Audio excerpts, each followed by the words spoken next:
A man of mass m is standing on a plank of equal mass small m, resting on a smooth horizontal surface. A man starts moving on the plank with speed u relative to the plank. ठीक,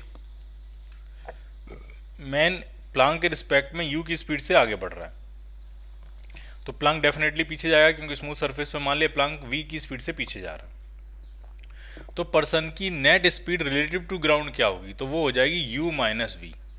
ठीक, ऐसे समझो, जैसे मान लिया person जो है वो प्लांक पे 5 मीटर आगे चला, ठीक, और उतनी देर में प्लांक मान लिया 3 मीटर पीछे खिसक गया, तो ओवरऑल ग्राउंड के रिस्पेक्ट में पर्सन कितना आगे आया होगा, तो पर्सन आगे चला 5 मीटर और प्लांक पीछे खिसक गया 3 मीटर, तो पर्सन जो है ओवरऑल सिर्फ 2 मीटर आगे आ पाया होगा। तो जो रिलेशन डिस्टेंस में वही रिलेशन वेलोसिटीज में होगा। पर्सन की प्लांक के रिस्पेक्ट में वेलोसिटी u है और प्लांक पीछे जा रहा है v वेलोसिटी से, तो उसकी नेट वेलोसिटी अर्थ के रिस्पेक्ट में कितनी हो जाएगी, तो हो जाएगी u माइनस वी। ठीक, ये बात समझ में आ रही है आपको? ठीक, तो पर्सन आगे जा रहा है, प्लांक पीछे जा रहा है, बट इनका जो कंबाइंड सेंटर ऑफ मास होगा वो कहीं नहीं जाएगा। क्यों? क्योंकि ये पूरा सिस्टम हॉरिजॉन्टल सरफेस पे, स्मूथ सरफेस पे रखा है, तो ग्राउंड से कोई फ्रिक्शन तो लग नहीं रहा है।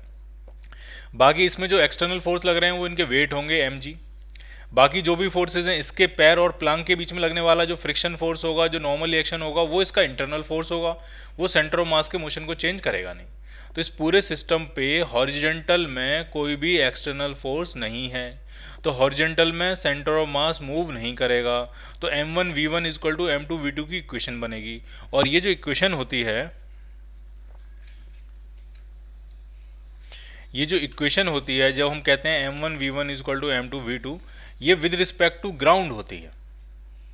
तो एक m मास है, वो इधर कितनी स्पीड से चल रहा है, u माइनस वी की स्पीड से, और एक प्लांक का मास m है, वो कितनी स्पीड से जा रहा है, v की स्पीड से। तो जरा हम v निकालते हैं कितना आएगा, तो m से m क्या हो जाएगा, ये कैंसिल आउट, तो v इधर आगे 2v इक्वल टू u, तो v आपका हो गया u बाई 2। यानी प्लांक जो है वो u बाई 2 स्पीड से पीछे जा रहा होगा, और जो पर्सन है वो u माइनस u बाई 2 यानी वो u बाई 2 स्पीड से आगे आ रहा होगा। दोनों की स्पीड बराबर ही निकलनी थी विद रिस्पेक्ट टू अर्थ। क्यों? क्योंकि दोनों के मासेस सेम है, पर्सन का मास m है, प्लांक का भी मास m है। तो जो अर्थ के रिस्पेक्ट में पर्सन की स्पीड होगी आगे की तरफ, वही अर्थ के रिस्पेक्ट में प्लांक की स्पीड होगी पीछे की तरफ। तो वो स्पीड कितनी आ रही है, u by 2। So your answer is B part. Clear?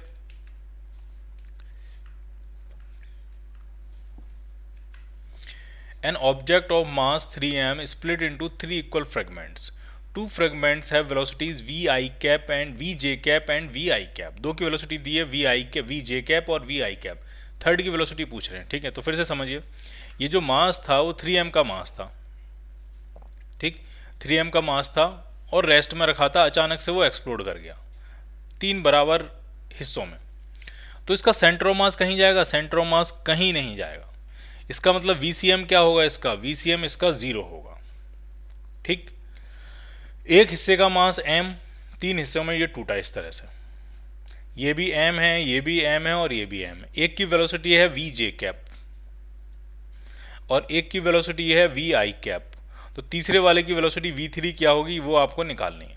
तो कंसेप्ट ये है कि एक्सप्लोजन में इंटरनल फोर्सेस होते हैं, इंटरनल फोर्स सेंटर के सिस्टम के सेंटर ऑफ मास के मोशन को चेंज नहीं करते हैं। अगर पहले सिस्टम आपका रेस्ट में रखा हुआ तो बाद में भी आपका कहाँ रहेगा, रेस्ट में, यानी VCM इसकी 0 होगी। अब VCM होता क्या है, तो VCM होता है m1v1, तो m1vj cap plus m2v2, v2 है vi कैप प्लस m3v3 आपको निकालना है अपॉन टोटल मास। तो टोटल मास कितना हो जाएगा आपका 3m।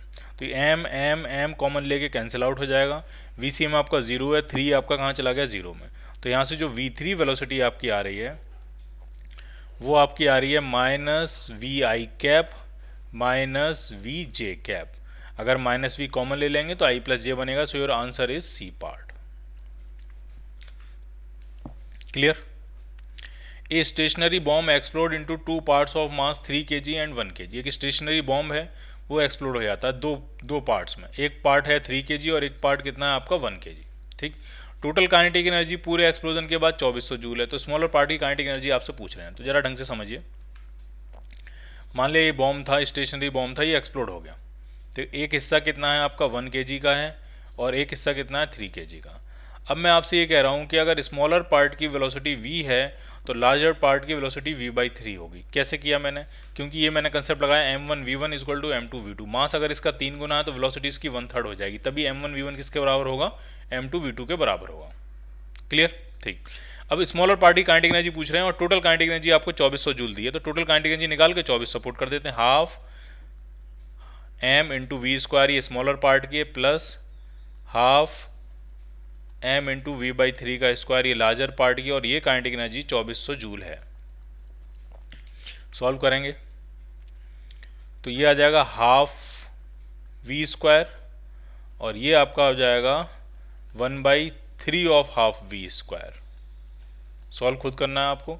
2400 जूल, तो 1 ये है हाफ v स्क्वायर का, और ये हाफ v स्क्वायर का 1/3, तो 1 + 1/3 4/3 ऑफ हाफ v स्क्वायर हो जाएगा, और ये आ जाएगा आपका 2400 जूल। और मैं सिर्फ हाफ v स्क्वायर निकालने में इंटरेस्टेड हूँ, क्यों, क्योंकि मुझे चाहिए छोटे वाले पार्ट की काइनेटिक एनर्जी। तो ये हाफ v स्क्वायर छोटे वाले पार्ट की ही काइनेटिक एनर्जी होगी, तो 4/3 से इधर मल्टीप्लाई कर लेंगे, तो 2400 इंटू 3/4, 4 से कैंसिल करेंगे, ये 600 टाइम्स, तो ये आ गई आपकी 1800 जूल। तो छोटे वाले पार्ट की जो काइनेटिक एनर्जी आ जाएगी वो आपकी आ जाएगी 1800 joule. So your answer is B part. ठीक, और भी कई तरीके हैं करने के, इसको समझिए। जब ये बॉम्ब एक्सप्लोड करेगा तो दोनों हिस्सों का मोमेंटम बराबर होगा। ठीक है, m1v1 इक्वल टू m2v2, मतलब मोमेंटम बराबर होगा, और काइनेटिक एनर्जी होती है मोमेंटम का स्क्वायर अपॉन 2m, और मोमेंटम दोनों हिस्सों का बराबर है। इसका मतलब काइनेटिक एनर्जी मास के इन्वर्सली प्रोपोर्शनल है। ये बात समझ में आई आपको, काइनेटिक एनर्जी मास के इन्वर्सली प्रोपोर्शनल है। तो मास जो है वो 1:3 रेशियो में डिवाइड हुआ, तो काइनेटिक एनर्जी 3:1 रेशियो में डिवाइड होगी। टोटल काइनेटिक एनर्जी आपके पास 2400 जूल थी, और वो 3:1 रेशियो में डिवाइड होगी। आपसे पूछ रहे हैं छोटे वाले मास की काइनेटिक एनर्जी क्या होगी, तो छोटे वाले मास की काइनेटिक एनर्जी 3 गुना होगी भारी वाले मास, 3:1 में डिवाइड करना है। तो पहले पार्ट को जो आंसर मिलेगा, पहले पार्ट को जो काइनेटिक एनर्जी मिलेगी वो बनेगी 3/3 + 1 4 इंटू 2400, और दूसरे पार्ट को जो काइनेटिक एनर्जी मिलेगी वो मिलेगी 1/3 + 4 इंटू 2400। ठीक, तो पहले पार्ट के पास जो काइनेटिक एनर्जी आ रही है वो 1800 जूल आ रही है, और दूसरे पार्ट के पास जो काइनेटिक एनर्जी आ रही है वो आपकी 600 जूल आ रही है। क्लियर, तो एक तरीका आपका ये भी था कि आप मोमेंटम बराबर करके काइनेटिक एनर्जी को रेशियो प्रोपोर्शन से फाइंड कर सकते हो। Clear,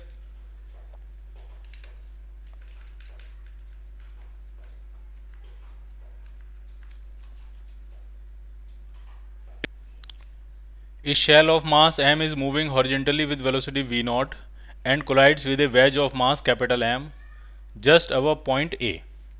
As shown in a figure, एक wedge है, इसका मास कैपिटल M है, और एक शेल है,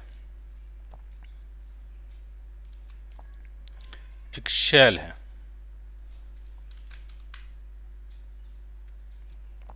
इस तरह से एक शेल है m मास की, वो A पॉइंट से जस्ट ऊपर यहाँ हिट कर रही है, थीटा एंगल है v0 वेलोसिटी से।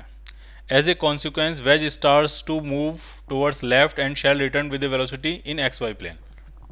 टकराने के बाद क्या होगा, टकराने के बाद वेज तो जाएगा इस तरफ, और शेल यहाँ हिट करने के बाद इस तरह से कहीं वापस आ गई शेल, इस तरह से कहीं वापस आ जाएगी शेल।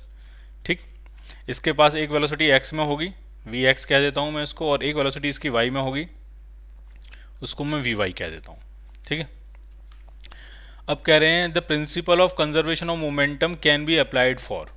कंजर्वेशन ऑफ मोमेंटम का जो प्रिंसिपल है वो हम कैसे अप्लाई करेंगे इसमें, वो पूछ रहे हैं। ठीक है, तो सिस्टम में तो आपका small m plus capital M है, तो सिस्टम तो आपका small m plus capital M है, तो कंजर्वेशन ऑफ मोमेंटम लगाएंगे, लेकिन कौन सी डायरेक्शन में, तो वो सिर्फ और सिर्फ हॉरिजॉन्टल डायरेक्शन में लगेगा, वर्टिकल में नहीं लगेगा, क्योंकि वर्टिकल में जब ये हिट करेगा, इसमें ढंग से समझना है, अगर हम मान लिया वेट वगैरह ग्रेविटी वगैरह कंसीडर नहीं करें, वेट mg भी लग रहा होगा, लेकिन मान लिया अगर हम ग्रेविटी कंसीडर ना करें, ठीक है, तब भी एक एक्स्ट्रा नॉर्मल रिएक्शन भी लगेगा, क्योंकि जिस मोमेंट पे ये इसको हिट कर रहा होगा, ढंग से समझना है, जब ये यहाँ पे बॉल इसको आगे हिट कर रही होगी, तब इस पे नॉर्मल रिएक्शन इधर लगेगा और इस वेज पे नॉर्मल रिएक्शन इधर लगेगा।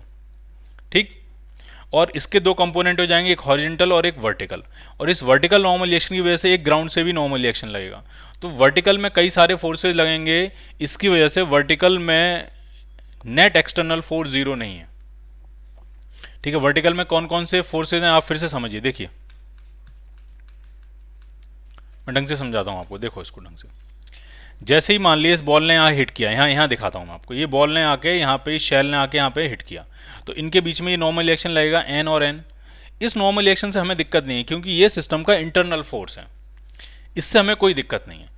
लेकिन इस नॉर्मल रिएक्शन के दो कंपोनेंट हो जाएंगे, एक हॉरिजॉन्टल कंपोनेंट हो जाएगा, एक वर्टिकल कंपोनेंट हो जाएगा। ये जो हॉरिजॉन्टल कंपोनेंट होगा nx, वो इसको हॉरिजॉन्टल वेलोसिटी प्रोवाइड करेगा, लेकिन ये जो वर्टिकल कंपोनेंट होगा ny, जो नीचे की तरफ लगेगा, वो जमीन को दबाएगा और जमीन से एक नया नॉर्मल रिएक्शन खड़ा हो जाएगा n डैश। अब ये जो नया नॉर्मल रिएक्शन है n डैश, हमें इससे दिक्कत है क्योंकि ये एक्सटर्नल फोर्स है, ये सिस्टम का इंटरनल फोर्स नहीं है, ये ग्राउंड ने लगाया है। ठीक, तो ये जो नॉर्मल रिएक्शन है ये एक्सटर्नल फोर्स है, और सिंस ये वर्टिकल डायरेक्शन में है तो वर्टिकल डायरेक्शन में कई सारे एक्सटर्नल फोर्स हो जाएंगे, एक तो mg हो जाएगा और एक n डैश हो जाएगा। मान लिया mg मान लिया नहीं भी है, होगा क्योंकि ग्राउंड पे है तो होगा ही होगा, लेकिन मान लिया फिर भी अगर mg नहीं है तो भी ये n डैश जो है ये एक्सटर्नल फोर्स है, इसलिए वर्टिकल डायरेक्शन में मोमेंटम का कंजर्वेशन का प्रिंसिपल नहीं चलेगा, सिर्फ और सिर्फ कौन सी डायरेक्शन में चलेगा, हॉरिजॉन्टल डायरेक्शन में। So your answer is C part.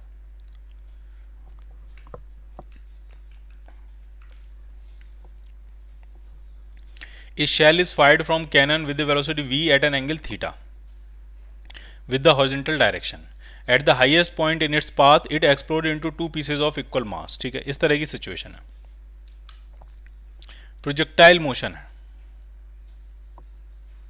और एक शेल हमने यहां से फायर करी है, एक शेल हमने यहां से फायर करी है और ये इस तरह से प्रोजेक्टाइल मोशन कर रही होगी।